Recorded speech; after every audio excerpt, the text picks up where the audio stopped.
Thanks for staying logged on right here for this final segment. Now, I'm going to get away from football, and I'm going to talk about Major League Baseball, namely the Hall of Fame. Just recently, they voted in nobody.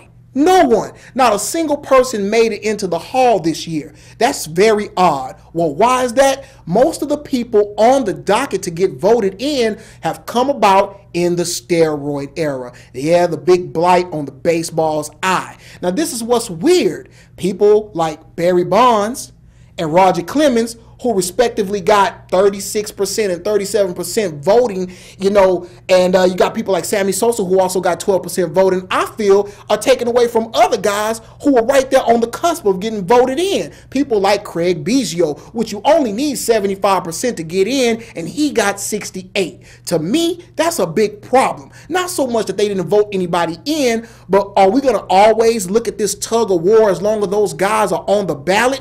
At some point, you're either going to have to just go ahead and vote them in or exclude them totally so other guys behind them that y'all deem worthy that also came up in that same steroid era to go ahead and get in, because that is an injustice. Well, somebody must be feeling the pressure already, because Major League Baseball is going to be the first major sports league to test for HGH during the season. That's right. Random testing that they normally do will now include the HGH test. And you might think to yourself, like I was, well, why weren't they testing for that before?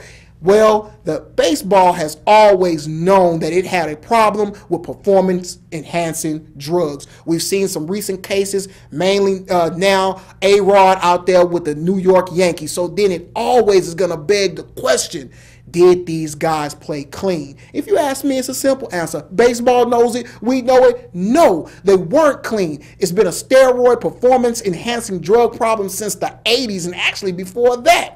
So what is baseball trying to do? They're now, I guess, trying to turn over a new leaf and test for HGH. But I guess we'll just have to see how that plays out. But I really want those guys to go ahead and get that situation taken care of so we won't have people suffering from getting inducted into their Hall of Fame.